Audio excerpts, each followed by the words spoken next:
Good afternoon, everyone. Welcome.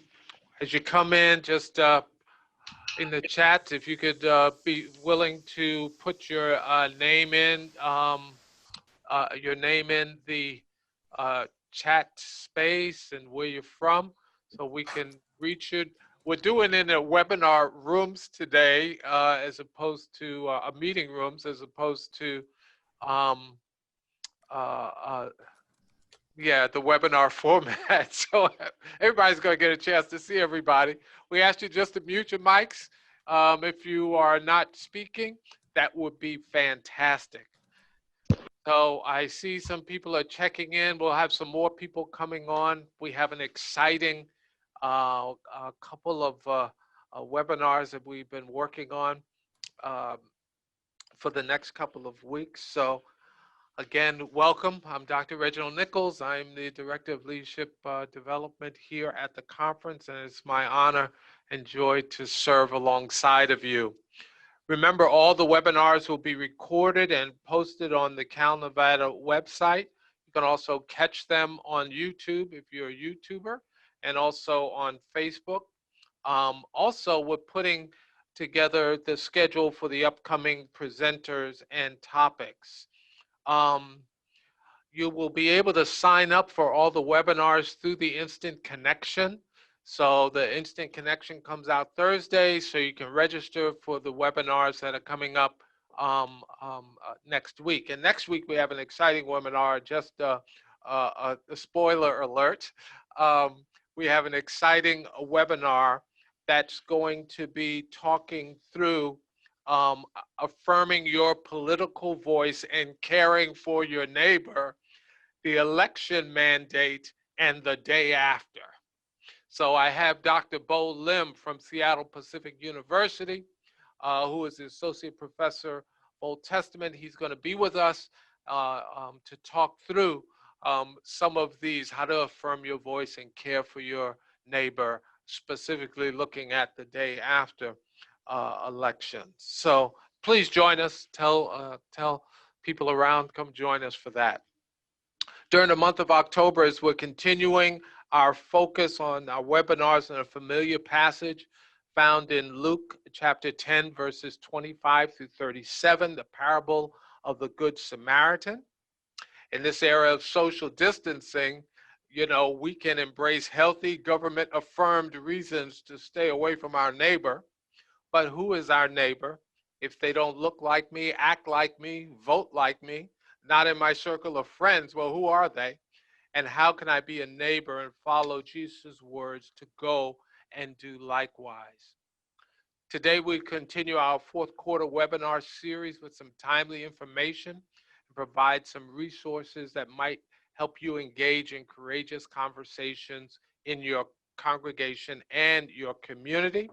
So today we're going to look at some tools for engaging the community and understanding its context. It's my joy and privilege to welcome to all of you. I don't need to introduce them because you already know them, but Craig Brown, who's the Executive Director of Congregational Development for our conference. Good afternoon, Craig. Welcome. Thank you. Good to be here, and I'm glad to have this time to share with everybody. And we're going to be talking about how to engage with your community today. And this Zoom webinar will be unlike any of the other ones we've had. So for about 4.5, 5 months, I coordinated the webinars along with Selby and Tua on our communication staff, and then over the summer handed that work off to Reggie. So I've been privy to most of the webinars, and so I just want you to make sure that your head is on well today, because it's going to be a head spinning webinar. So you're going to be moving from content to breakout room, back to content to breakout room. You're going to do that 4 times, back and forth. It's going to move very quick. And the idea is to get you talking about what you're going to be able to do in your own context. So I'm going to give you some suggestions, and then I'm going to have you take one question to your breakout room, and you'll be in that room with just 3 other people. So it'll be you and 3 people, and you'll talk together about what you can do in response to that question. We have it set up so that you'll go to the breakout room automatically, and you'll come back from the breakout room automatically. So you don't have to worry about clicking on a lot of stuff in order to make that happen. So Tua is working in the background to make sure we move back and forth. So I'm going to be talking about different ways you can engage with your community and get to know your community even better. So I'm going to share my screen with you and walk a little bit through what I want to talk with you about today. So we're really focused on how to engage your community and what that needs to look like in our midst. And so I want to start off by talking about things that require little preparation and are easy to do. Little preparation and easy to do. This is a picture from downtown Ukiah, California, in case you were wondering where this is from. I've chosen pictures from all over our annual conference, and this is one of them. So here's some things you can do to get to know your community with little preparation and are very easy to do. The first thing you can do is make sure, no matter where you live, that you get the newspaper. And when I say get the newspaper, I mean literally, you get the newspaper. You get it on paper. And here's why, is almost all newspapers and websites curate the content based on your clicking history, so stuff you've clicked on. So if you only consume your news online, all of your news, believe it or not, over time begins to be curated for you. Whereas a newspaper is not curated for you. It is the news of the day that the editor has put together and offered to you. So if you want to get to know your community a little bit better, make sure you subscribe to the paper newspaper. And there's a lot of sections in that paper you'll want to read. Make sure you check your headlines, all that kind of stuff. But there's one thing I'll encourage you to take up as a discipline. And my newspaper here in Sacramento, the Sacramento Bee, there's always a list of obituaries every day of people who've died. Read the obit every day, because you're going to learn about the people who live in your community because of their obituary.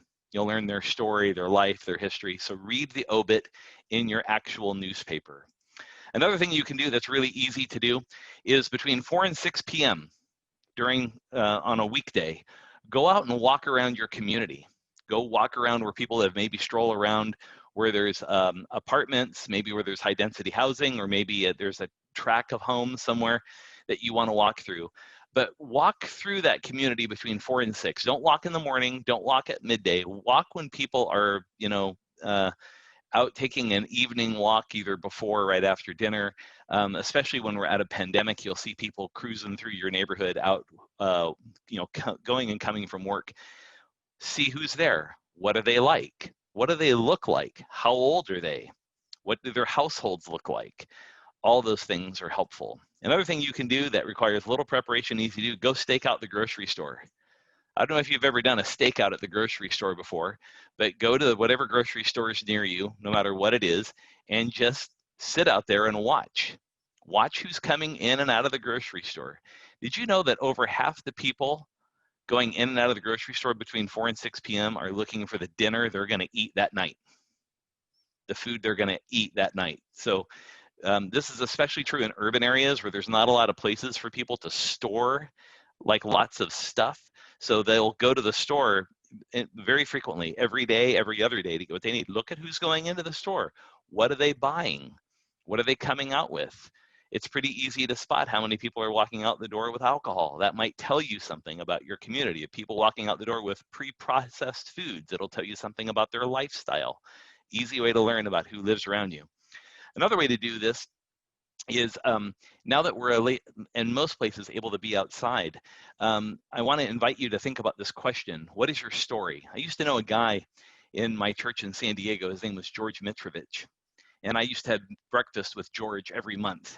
And every time we sat down for breakfast, no matter what restaurant we were at, George would see the server would come over, and the server would take our order, and George would stop them. And George would say, wait. What's your story? And the people were taken aback that someone would actually be interested in their story. And George would say, no, I want to know your story. Where are you from? How'd you get here? How'd you get this job? What's your life about?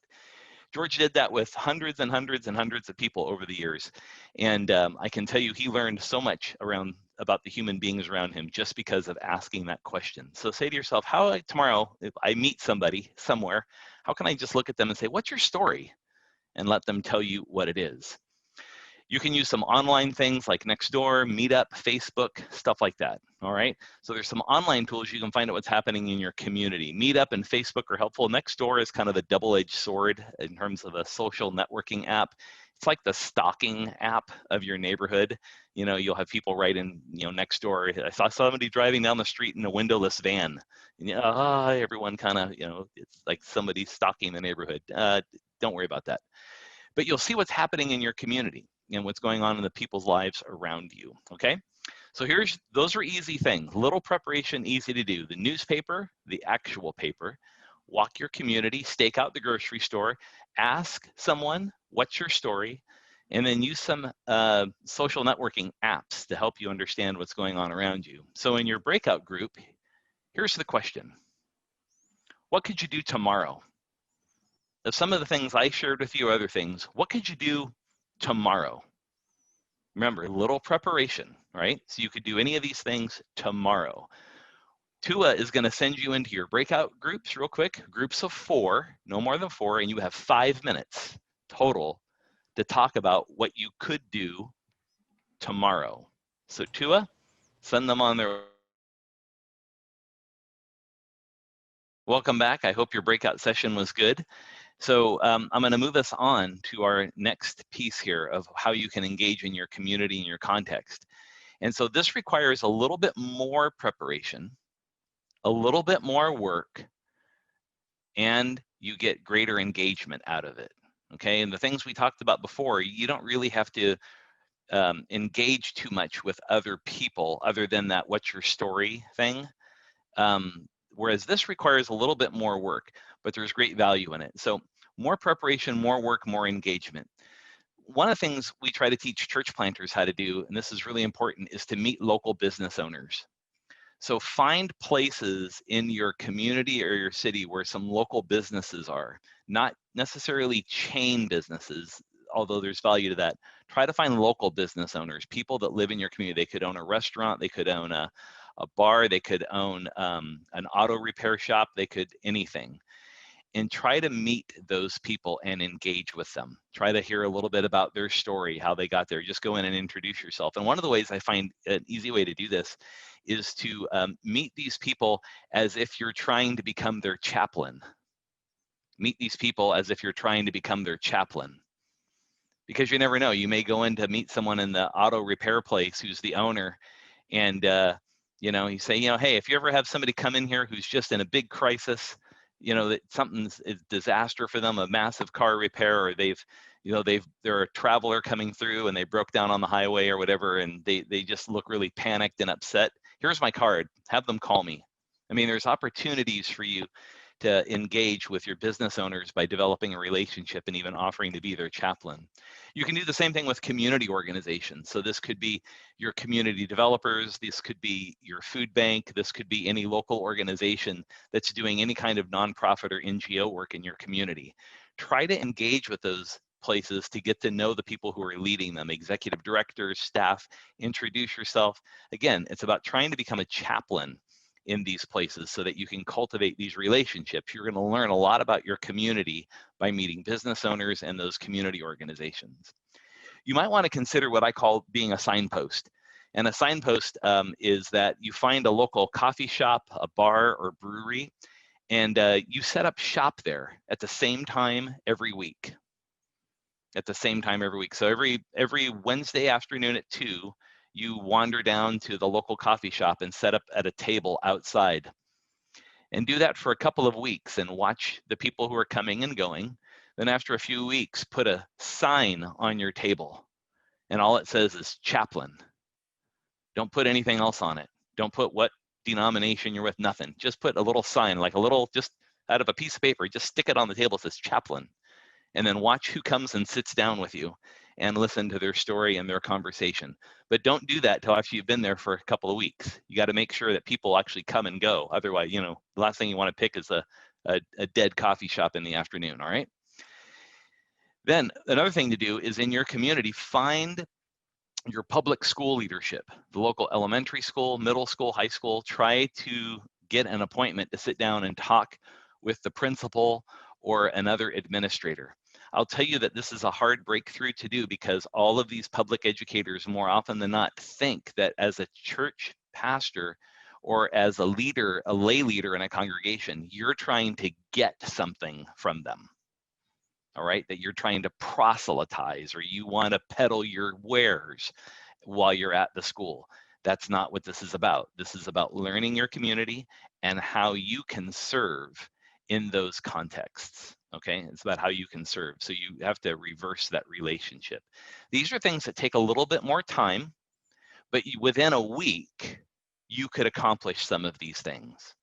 So as you go into your breakout group, you'll never imagine what your next question is. Out of all these things I just shared with you and maybe other things, what could you do by next week? By next Wednesday, which of these things could you try to do to get engaged with your community? And so I'm going to have Tua send you off to your small groups again. So Tua, send everyone on their way to talk about how they could do this by next week. Hey, welcome back. I hope your head isn't spinning too much, this back and forth. I have found that moving in this type of fashion, especially when we're all zoomed out, really helps keep things moving. So we talked about what you could do tomorrow. We talked about what you could do next week. So let's talk about some of the harder things that there are to do that require what I would say is maximum preparation, but have maximum influence. And I forgot to tell you about the picture I had on the last slide. That was London Breed in San Francisco opening up a little, not quite 500 units of new housing in the city of San Francisco, very low income housing for a transitional space for folks who are without a home. This is the Nevada State Capitol. So I'm moving around the annual conference, lots of pictures, all right, in Carson City. So these are maximum preparation, but they have maximum influence. In other words, they're going to take a lot of time for you to ramp up these ways of learning and connecting with your community. But once you've done this, you will find deeper pathways into your community and world that can really affect how you get to know your context. One is to get to know local and state politicians, okay? Now, I'll tell you that the easiest politicians, elected officials to get to know in your community, the lowest hanging fruit are your school board members. That's the lowest hanging fruit, okay? So get to know a school board member, introduce yourself to the, if you do it by region or, or not, get to know the school board member that relates to you. They're typically the most open to talking to a lay person who's a leader in a congregation or a pastor, okay? Whereas if you just call up the state assembly person or you call up your representative to the House of Representatives, they're probably not going to connect with you. So when you want to engage with politicians, it really is like eating up the food chain, right? So you've got to get to know people at the most local level. And as you get to know them and build a relationship and learn about the work that they're doing, they will oftentimes feed you to the next person in the food chain, okay? So in San Diego, I got to know one of the school board members very well, Sharon Whitehurst Payne, who then introduced me to the city council person, who introduced me to the mayor. You see what I'm saying? It kind of moves along that line. And I'll be honest with you, this is important because oftentimes these relationships move by virtue of social location. All right, straight white guy. I have a social location of privilege, so it becomes very easy for me to pull levers on these relationships. So as you think about this, think, okay, where's the place I can most easily connect with someone I can get access to so I can hear from them about what's going on in my community. Even the local school board member is going to tell you, here are the issues we're facing in our community around public education, our families, our children. You're going to learn a lot from building those relationships with people, all right? The next thing is look to other faith leaders. So other faith leaders in your community are also going to possess a lot of knowledge. So when I went to my very first church as a senior pastor, I was 31 years old. And I took over a 500-member church in Ventura County. And when I became the pastor of that church, I didn't know anything about that community until I got to know the rabbi of the synagogue I shared my parking lot with, who had been at that congregation for almost 30 years. So Rabbi Pascal introduced me to my community in a way that I wasn't I didn't know, who then he introduced me then to other people, to other people, to other people. All right. So that's how one of the ways we learn, but it takes more time. You got to cultivate relationships with these folks. Try to find places in your community that are engaged in social enterprise. As you know, especially with millennials and Gen Z, highly motivated by community service and orientation. So a lot of these younger people are practicing versions of entrepreneurial leadership in the social space. So you want to find those people and understand the kind of work they're doing. So they're doing the kind of work we'd like to be doing in many of our churches, but they're not doing it with churches. So making those connections can be really powerful to find young people engaged in versions of social enterprise, all right? And the same thing, look for places where there's innovation happening. And oftentimes I find the best place to look for folks who are doing innovative things is in co-working spaces. So if you're in proximity to a city of any size, okay, what you're gonna find is in that city, there's gonna be things called co-working spaces. And they're basically like a gym for people who work. So you pay a membership every month to this place, a co-working space. You get to show up and you have a table to work at, you have internet connection, you have access to coffee, and you can do your work. So think of it like a coffee shop you pay membership to. And depending on how much your membership dues are, you get a better space. So it's like, okay, well, I get a space at any table in here for X amount of dollars. But if I pay more, I can get a little cubicle. If I pay more, I can get a little tiny office.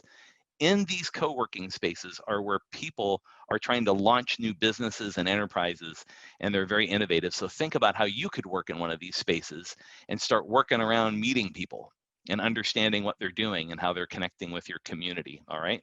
These are typically young people. These are typically entrepreneurs. These are people oftentimes working for social good. So these are the kind of folks that you want to learn from and understand what's happening in your world. So these take a lot more time to do any of these things. So your next question is this: which of these could you possibly do by Thanksgiving? Which of these could you possibly do by Thanksgiving? Or take the first step in one. Like I'm gonna try to set up a meeting with my school board person, or I'm gonna try to set up a meeting with the local rabbi if you haven't already done that. I'm gonna try to set up a meeting with the imam at the mosque. Which of these could you do by Thanksgiving? All right, welcome back everybody. Glad you made it. We're going to talk about, have one more segment here that's going to lead up to another small group conversation. This is going to take just a little bit longer to do though, okay? So your head won't spin quite as fast, all right? So what I would say is that all of the things we've talked about so far, in all three breakouts and even before the breakout, we've been talking about human relationships. We've been talking about engaging with people. And what I can tell you is that there's no substitute for that relational capacity in your community.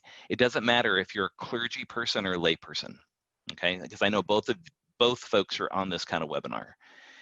Your capacity to relate and to engage with people is wired into us as human beings, to be engaged in vital relationships with people. So everything we've talked about so far, from walking your neighborhood, from talking to school board members, to engaging with the different civic leaders, community organizations, social enterprise folks, all of that, that's all relational. It's all about just connecting with people because they're going to teach you something about the community you live in a way that you didn't know about it. So what I want to talk about right now in this fourth segment are the non-relational ways we learn about our community. In other words, the ways we do this without necessarily having human interaction, okay? And I did this on purpose. I wanted you to see that most of the ways we learn about our community is by being in relationship to people. Then there are these other things that supplement that, okay? So do your research. Here's an old poster from 1901 of a drawing of the city of Fresno. Shout out to DS Deborah. Because she's spent a good amount of time working in and around Fresno. So let's talk about this. One of the ways you can do it is in most of your communities, there's a Chamber of Commerce. That Chamber of Commerce is going to have on its website information about your community. And it's typically information that is linked to the government entities that tell you demographic information, ethnographic information about the people who live where you are. So going to your Chamber of Commerce is a good place to go. Go to their website, learn what's on the website about your community that you're in. Another place to go, very much like it, is to go to your city council website, or for your city, you'll find it, where you can learn more information about your community that way. And also your county board of supervisors, they all have that kind of information. Easy to locate, all right? Easy to locate on all those websites. So again, this is just going to show you ethnographic and demographic information about the community you live in. However, in our annual conference, we pay for a rich, in-depth demographic and infographic tool that every single person in our annual conference has access to, and it's called Mission Insight, all right? And what I want to do is I want to show you how to get to Mission Insight if you've never accessed it before, all right? So here it goes. I'm going to switch over to my web browser window so you can see that, okay? And here we go. All right, so on your web browser, if you navigate to our conference website, and I'm going to type it in, cnumc.org/CD. That stands for Congregational Development. cnumc.org/CD. This is the website that will load right here. If you go, each one of these things, these 6 colorful boxes here is a different button. So if I press on Cultivating Places, that's the one you want, Cultivating Places. A little window pops up and you'll see right there, Mission Insight, right down at the bottom. And if you click on Mission Insight, there are the instructions on how to go to the Mission Insight website, how to sign up. So if you're registering for the first time, you've never gone to Mission Insight before, follow the directions I'm highlighting on my screen right now. Okay, registering for the first time. You need this little code right here is why it's important. Okay, you need that little code I've highlighted in order to access it. Then if you're already registered, you can just go to login, okay? So once you log into the Mission Insight website, it's going to give you an interface that is going to be basically a map with some stuff on it. And the map works like any other map you're used to using, like Google Maps or Apple Maps or whatever. You can zoom in and out, get close, and this particular map uses the Google Map engine, all right? And in order to get demographic information, there's 2 things I've got to do when I get to the map. Number 1, I got to tell it what area I want demographic information for. And so down on the bottom of the Mission Insight window are these big giant buttons. And one of them says Shapes. So I can click on Shapes so I can draw a shape. So I can go, okay, here's the shape I want. In this case, I'm looking at Richmond, California. And the shape I want, I'm going to pick over here on the right. There's a circle. And I'm going to go over here to our church. I notice all of our churches are plotted on here. Right here is the Easter Hill UMC Church in Richmond, right here.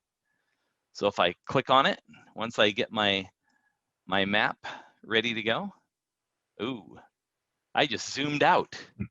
I hate it when that happens. Let me go back to where I was. I got to zoom in.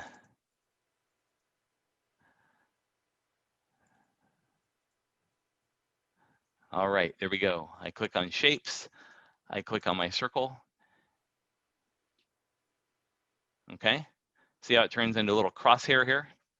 I click it once and I draw my circle. So let's say I want to have a circle that's that big. I want to know about that neighborhood around that church.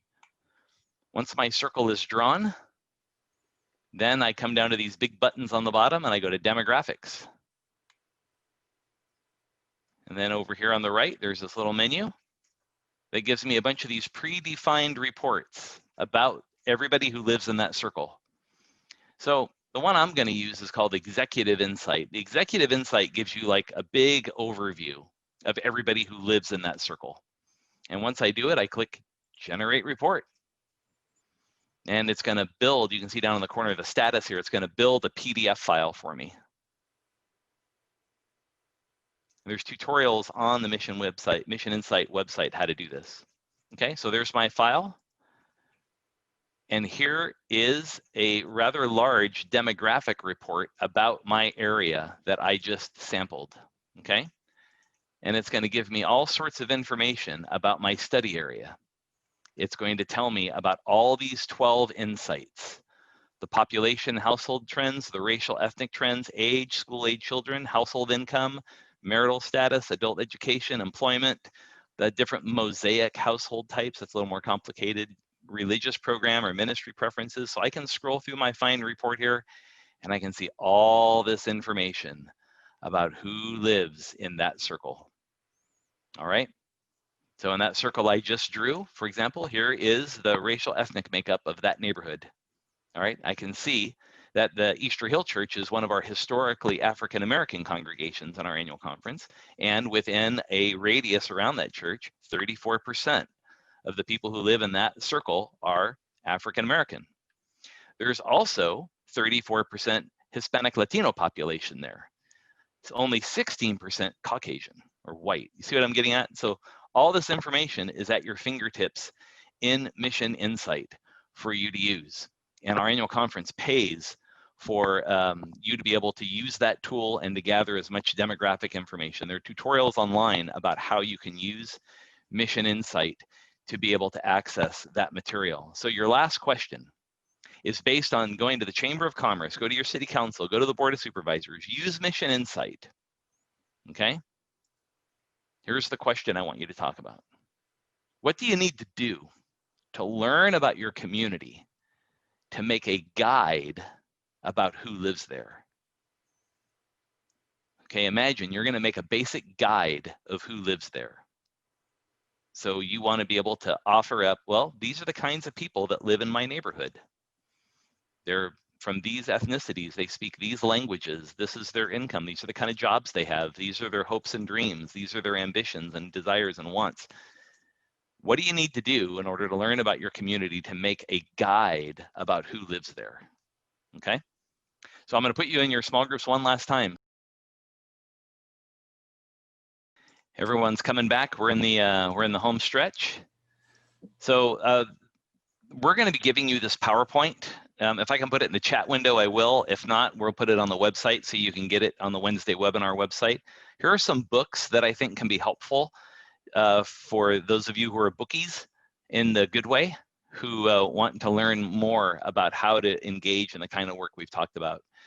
Here's a book that I found incredibly helpful, published back in 2015 or 16. It's called To Alter Your World by Michael Frost and Christiana Rice. Excellent book, excellent book. And it uses a wonderful metaphor that God in your community is giving birth to new things. And our job as the community of Jesus is to be like a midwife, to get to where God is giving birth and to help deliver it into the world, to bring that new life into the world. It's a beautiful metaphor, really well written. Mike Frost is an Australian missiologist. Christiana Rice is a church planter in San Diego. Fabulous book, really good. So partnering with God to rebirth our communities. One of my favorite writers around this, I'll give you two books by him, is Alan Hirsch, who's also a missiologist. This book has been really foundational for me. It's called The Permanent Revolution. And it's about how to have an apostolic imagination and practice for the 21st century. Really important book for me, and what Hirsch tries to address in these pages of lifting up the sense and that the church has got to shift its perspective to becoming more missional. And in order to do that, it has to become more engaged in its very community. All right. This is a brand new book written by Hirsch, Reframation. It's a play on words. Instead of reformation, it's reframation. And Hirsch wrote this book because what he really felt that churches were engaging in the work of learning their community, but they weren't adapting their message for that community. They were not able to contextualize it well. And so reframation is Hirsch's take on how do we take the gospel, this message that we live in and we work with and we serve with, and how do we frame that in a way, in word and deed, that's compelling to this world we live in, okay?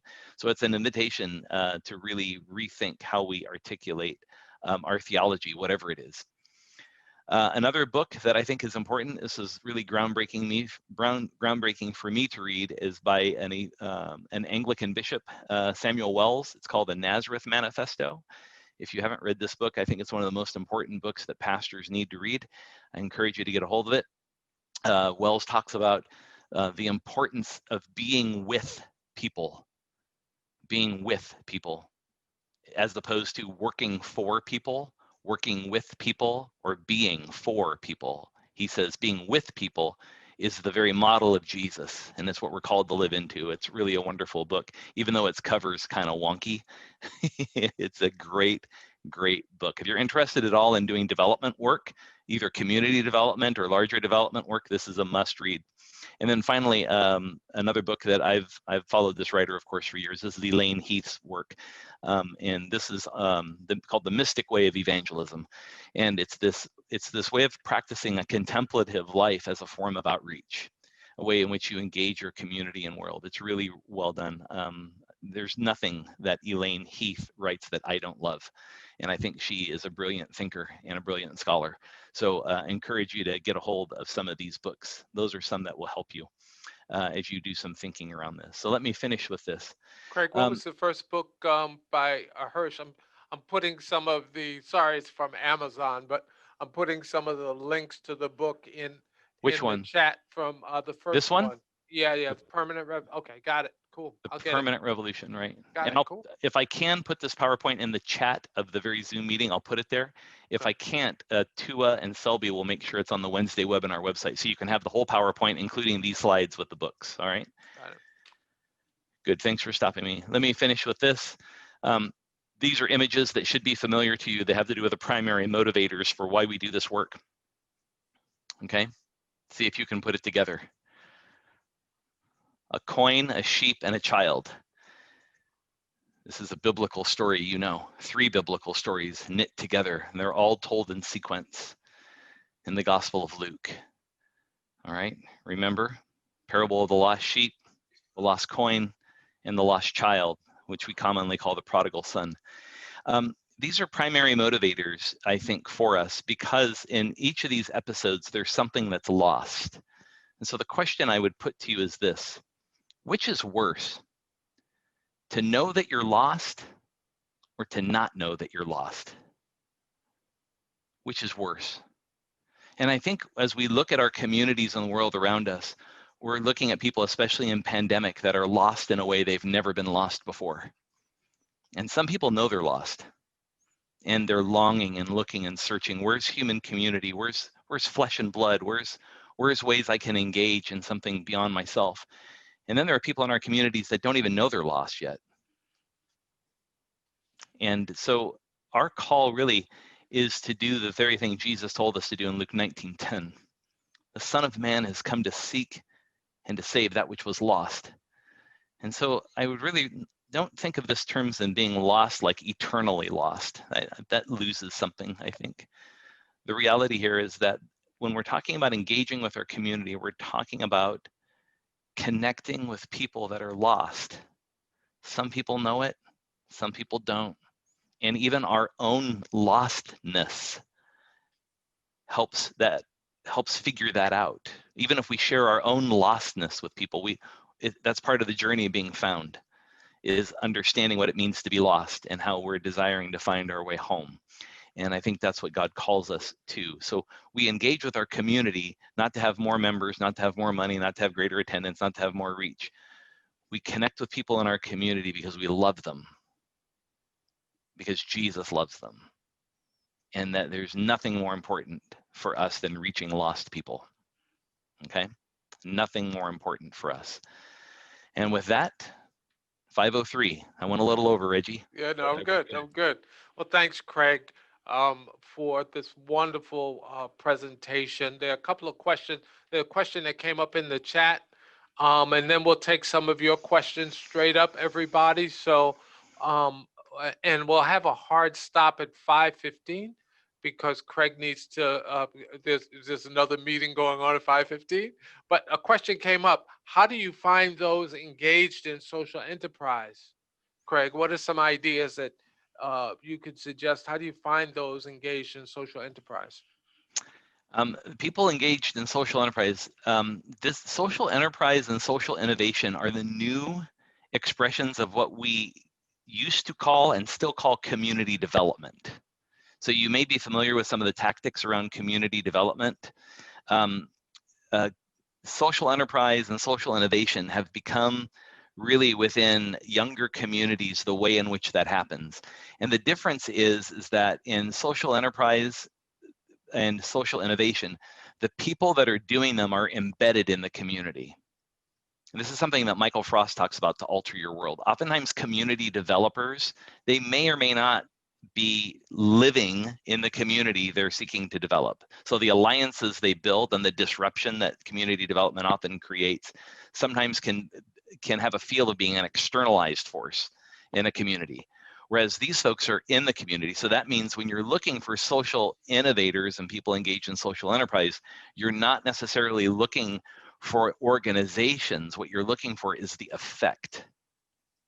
Okay, so for example, you would want to find places, let's say if you want to deal with housing, you're going to want to find places where there's transitional housing or low-income housing, and engage with the people who live there and find out how they came to live there. Because that'll start pointing you back to the people that are engaged in the very work of helping that happen. If you have like a community garden anywhere around you, go to the community garden and figure out who's putting that together.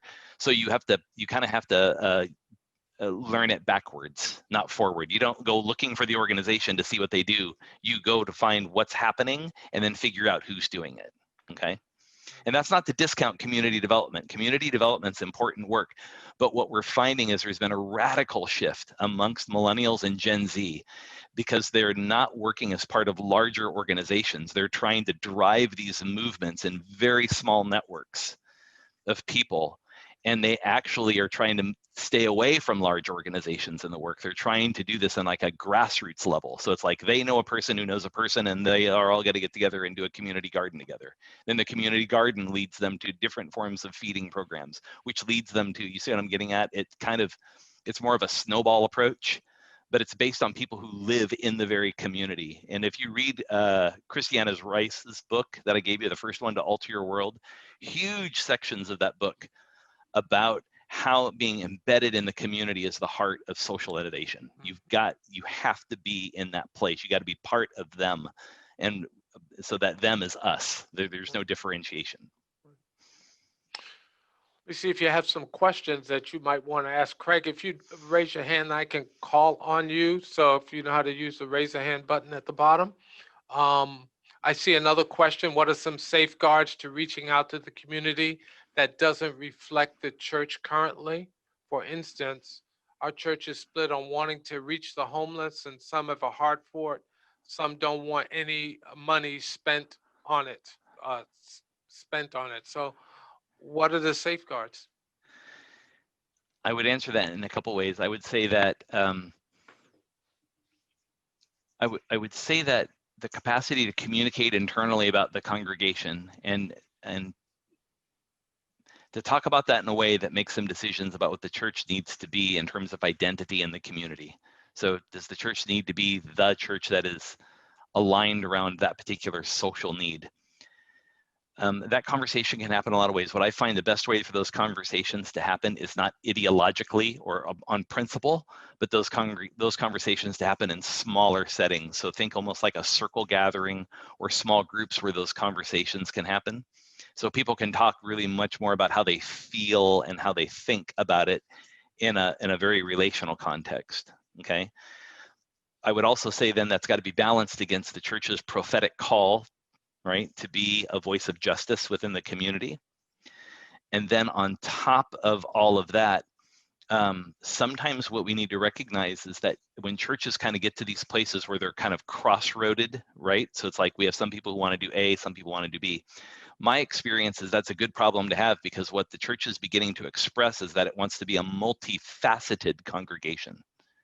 And so if we always keep wanting to align everything to one perspective, one way of looking at it, one way of being, we're going to actually shrink our congregation.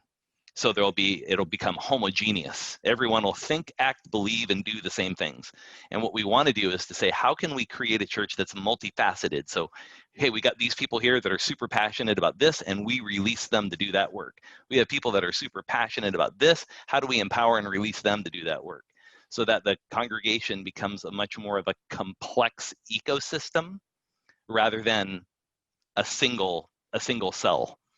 It's the key to growing a congregation is the capacity to cultivate multiple communities within one church. So Rick Warren talks about it this way: the key to growing the church larger is by growing it smaller. Good. Some other questions that you might have? You don't need to raise your hand. We're a small group. Just talk. Unmute yourself and go for it.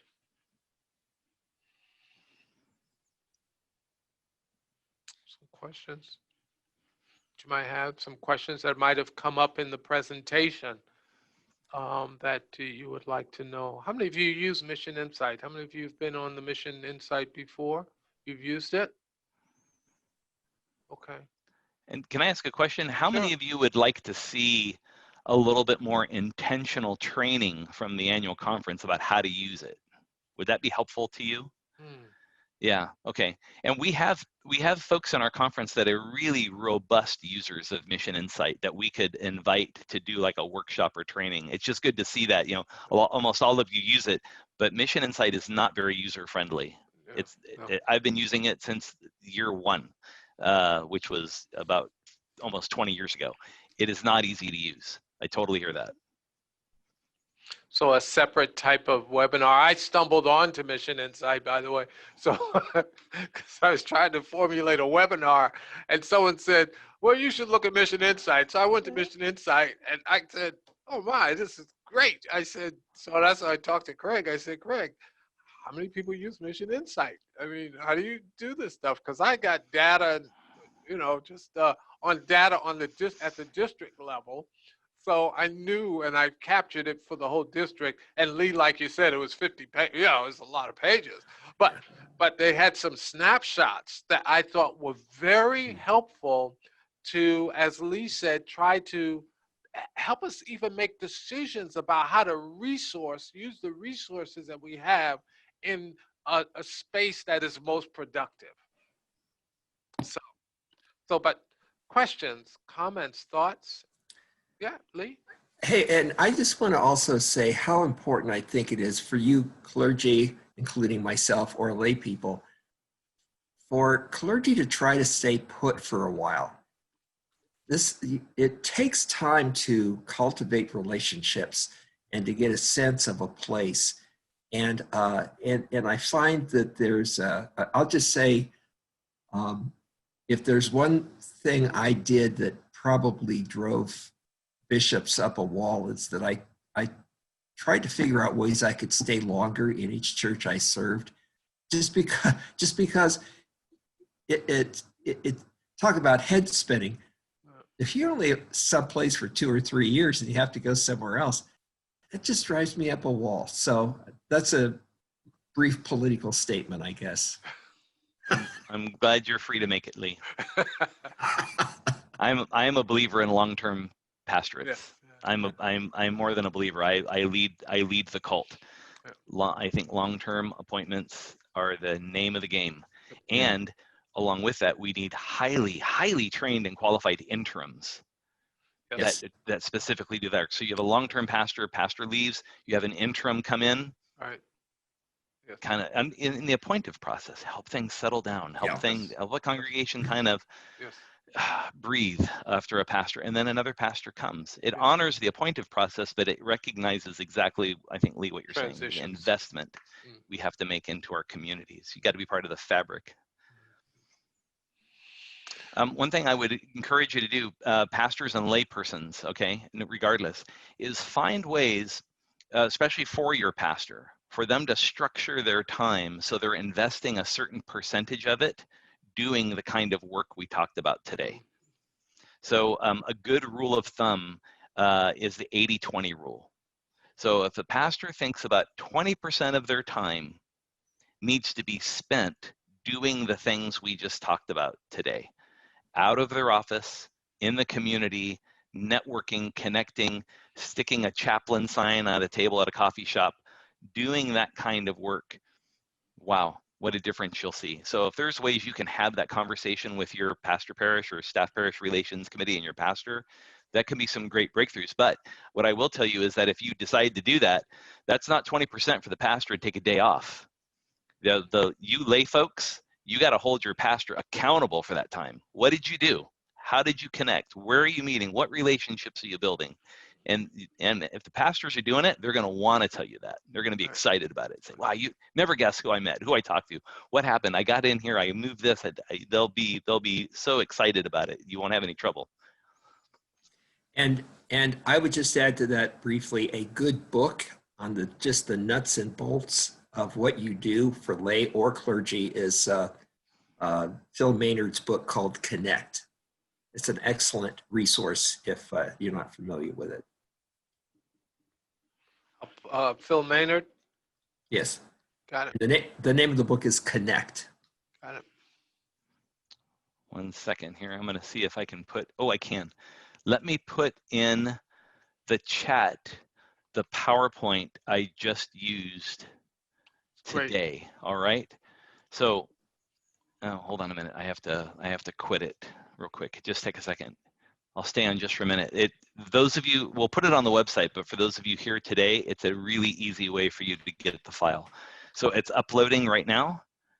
Okay, so in the chat window, dang, did I send it to Tua? Yeah, I sent it to Tua. That doesn't help you. It doesn't help you. You know, you wonder sometimes. There we go. Now it's coming. Okay, it should be there. In the chat window, it's going to pop up right. Almost. There it is. Okay, so you should see it in the chat. Everyone see it? Yeah. Yes. If you click the file, it'll open it on your computer, download and open it, and that has all the resources we talked about today. Especially, you know, the slides that I did, great, but the books, God, read some of those books. Those books are, those are the best of the best. I mean, Alan Hirsch's work is fabulous, I think. So read some of those books. You'll really appreciate them. And I'll try to find Phil Maynard's or Lee, if you have I was looking on Amazon, but I can't find it through Amazon. It might not be, but on Cokesbury. The Cokesbury, got it. Yeah, and it's also on Marketplace. Okay. So it's Connect by Phil Maynard, if you are taking notes. So that's great. Well, I thank everybody for being with us today. Thank you, Craig, for joining us and pushing this through. And also, we'll take some of your advice and maybe have a separate time to just go through Mission Insight, if that would be helpful, so that people can get used to that platform, get some other people who are players and know super users on the Mission Insight space. We'll get them on. Don't forget, next week, we'll have Dr. Bo Lim from Seattle Pacific talking about how to affirm your voice. So invite people to come on. We know that some webinars you get a whole lot of traction, others are small groups, but God is good. Amen? Amen. Amen. Thank you, everybody. We will see you next week. All right? God bless you.